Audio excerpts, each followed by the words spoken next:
পাঁচতলায় CC camera control কি সমস্যা বুঝতেছেন না এখানে বারবার। বিকেলের আলো তখন কিছুটা কমে এসেছিল। শহরের মানুষ যখন যে যার মতো করে ঘরে ফেরার প্রস্তুতি নিচ্ছিলেন, ঠিক তখনই একটি বহুতল ভবনের ছাদে থমকে গিয়েছিল একটি তরুণ জীবন। নিচের ব্যস্ত রাস্তার ঠিক ওপরে ছাদটিতে একাই হেঁটে বেড়াচ্ছিলেন বোরকা পরা এক কিশোরী। কখনো মুঠোফোনের স্ক্রিনে তাকাচ্ছিলেন, কখনো বা একা একাই পার করছিলেন সময়। চেনা জগৎ ছেড়ে হুট করে কেন এই অচেনা হোটেলের ছাদে এসে হাজির হলেন তা তখনও কেউ টের পায়নি। শেষ বিকেলে সেই একটি ঘণ্টা যেন এক বুক নীরবতা নিয়ে অপেক্ষা করছিল এক নির্মম আর আকস্মিক পরিণতির জন্য। সোমবার বিকেলে রংপুর নগরীর সেন্ট্রাল রোড এলাকার নর্থ ভিউ হোটেলের ছাদে ঘটে যাওয়া এই ঘটনাটি বর্তমানে পুরো দেশ জুড়ে এক বড় রহস্যের জন্ম দিয়েছে।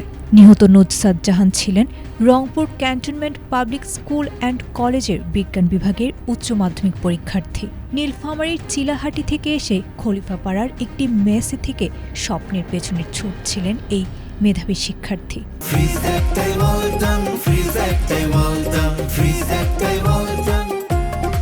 পুলিশ ও সিসিটিভি ফুটেজ সূত্রে জানা গেছে, সোমবার বিকেল 4:45টার দিকে নুসরাত একাই হোটেলটির লিফটে চড়ে সরাসরি 9 তলার ছাদে চলে যান। সেখানে প্রায় 1 ঘণ্টা তিনি মুঠোফোন ব্যবহার করেন এবং রেলিংয়ের পাশে অপেক্ষা করেন। এক পর্যায়ে বিকেল 5:42 দিকে তিনি উল্টো হয়ে রেলিংয়ের ওপর বসেন এবং তার পরপরই নিচে পড়ে যান।